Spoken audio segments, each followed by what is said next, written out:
Congratulations on the Community Assist Award. Just what does that award mean to you? I know getting out in the community in Oklahoma City has always been a priority for you. Yeah, I mean, it means a lot. I mean, at the end of the day, you don't do it for awards. You do it to actually make a real impact, but just to get the recognition is something really cool. And I think it's really cool for the people that help my foundation and do all this stuff behind the scenes. And so, yeah, I think for them it's really cool, but then also for me it's something special. But at the end of the day, you don't do it for awards. You do it to really make an impact. And so, we know that getting out in the community has always been important to you. What has it just meant to your family? You've built up a lot of familiarity now with the kids at the Boys and Girls Club and just the community in general.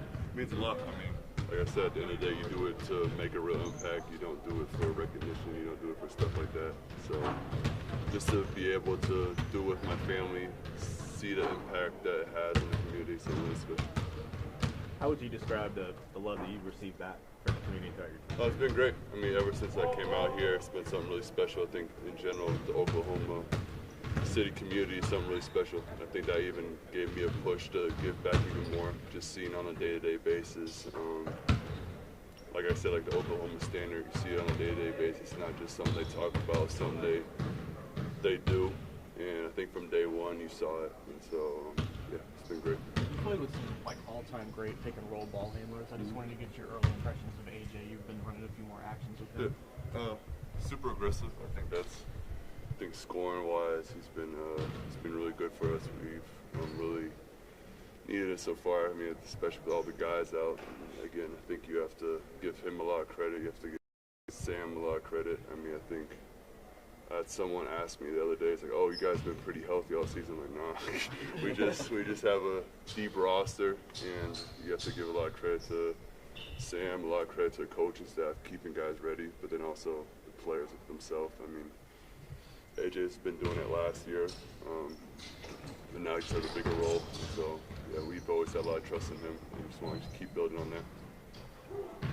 Anybody else? I have one more. Go ahead, Michael. Sort of off topic, but the other night, Jay Will has a dunk, and you guys all gave him the thumbs down. I wanted to know, because you guys have been doing that for a while with guys with bad dunks. Yeah. Has anyone gotten a thumbs up? And if not, what does somebody have to do to get it? I mean, Jay Will's dunk was pretty. I have to give him credit. He was running pretty fast before that, so I think it was too much. I don't know, but you have to be better than that for sure. Thank you. Queso got a couple thumbs up. Queso's been the only one who's gotten a couple fast break thumbs up. So I appreciate it. yeah. Thanks, Aaron.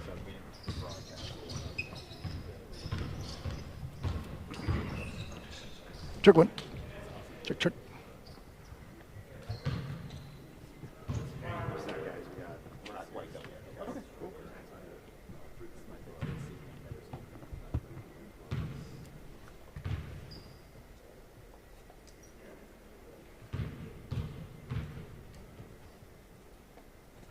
Okay, we'll start. 3, 2, 1.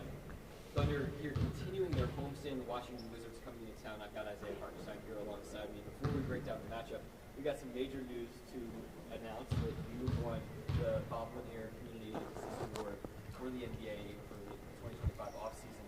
But this has really been like 15 months in the making here since you arrived in the home city. I'll never forget, getting off of a plane coming back somewhere. You've been with the team maybe a month or so, and you went straight to the Boys and Girls Club. I just wonder, what all of this feels like for you to be recognized for the impact that you've made and what you've really done here. I think it's something special for me just getting that recognition. It's cool. I mean, at the end of the day, it's something to do it for everyone. Do it, help the community.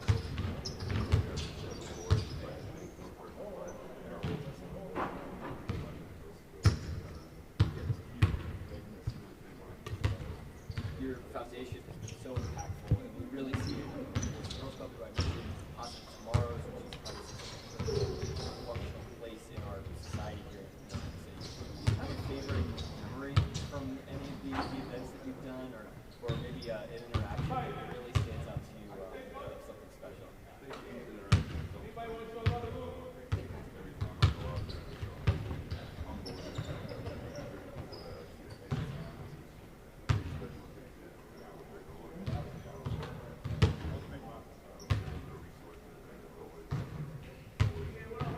You're on a first name basis at Positive Tomorrow. I was there in August, and everyone was saying, "Oh, tell Isaiah I said hi." It was like, oh, tell their friend what's up. So, very cool, very well deserved, and you've managed to do all of this while being so locked in, so focused as a basketball player too, and representing yourself that way. What have been some keys for you to be able to deliver every single night, and you've done so despite guys being down here so far this season?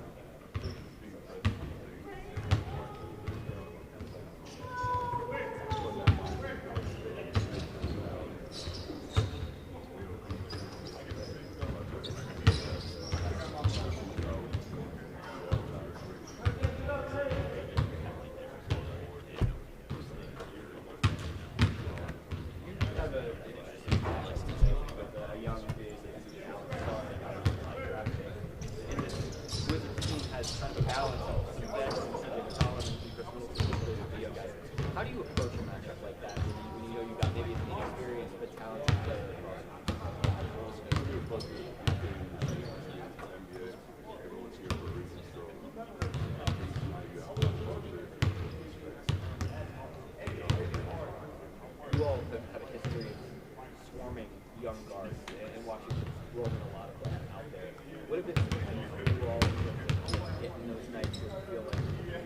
blood in the water and really get after guys? It was still,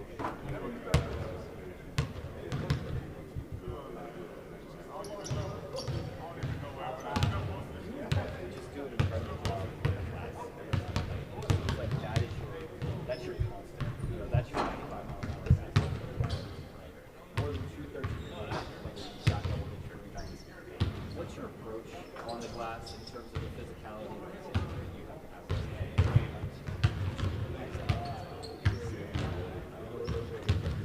Yes, you said the whole frame.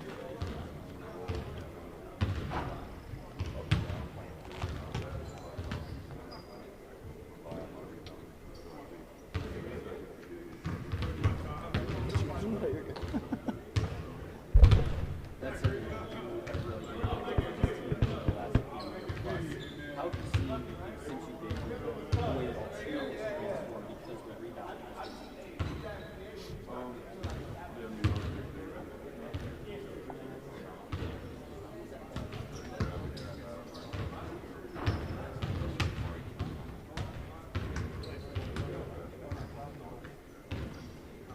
yeah, there's been some explosive second chance nights, and that's helped you guys continue to propel and have those great offensive nights throughout this. Good luck out there against Washington. Congrats to you guys. That's Isaiah Hartenstein. I'm Nick Gallo. This is Southern Basketball. Thanks, Art.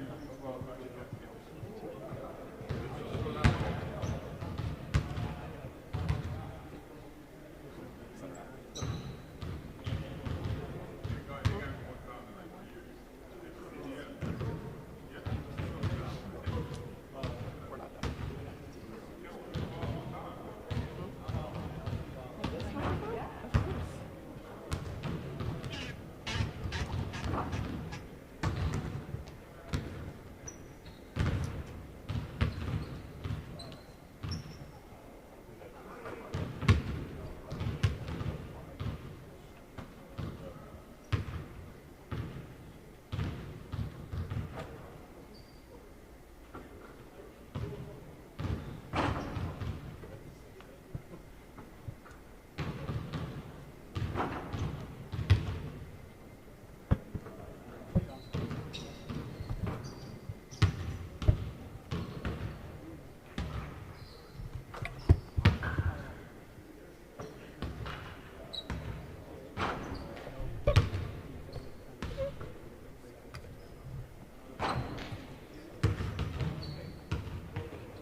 So, just I want to give a health update on Nikola Topic.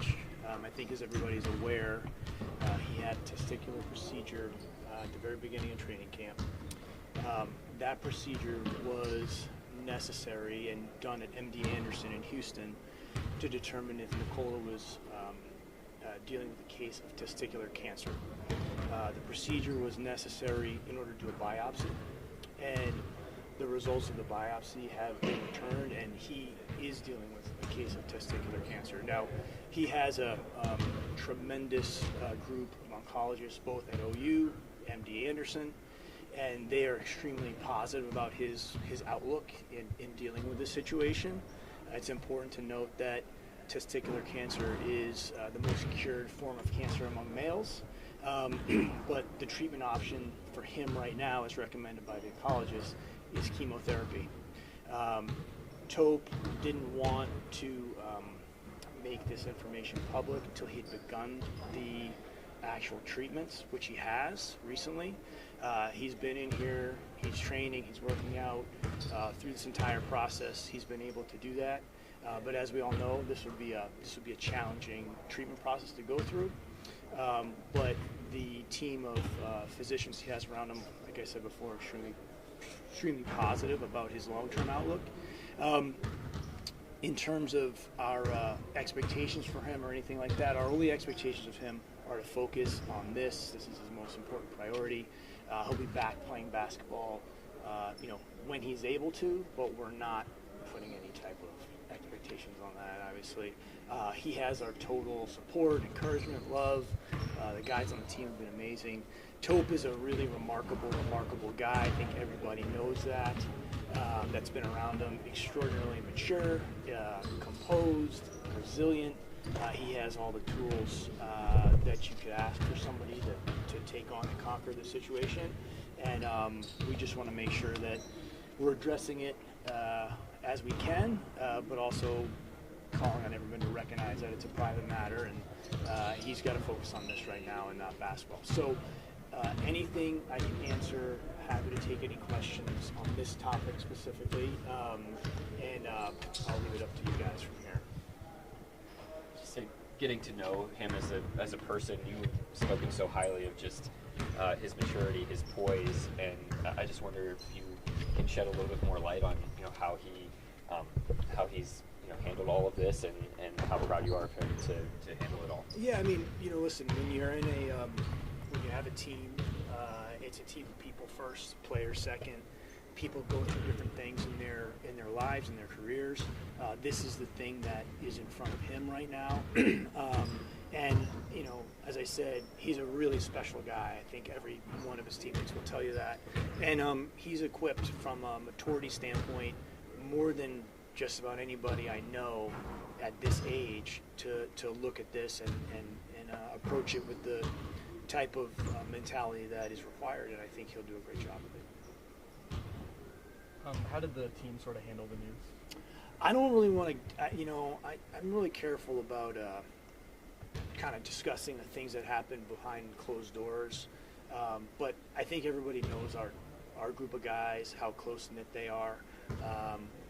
And the best thing about our team is I think they see each other as humans, not just as teammates, but as friends and people that they're going to have relationships with long after playing together is not viable. But they'll be there for them. You don't really need to say that to these guys. It's just kind of natural instinct for them. Anyone else? Thank you, Sam. All right, thanks, Sam. guys. Appreciate it. Thanks.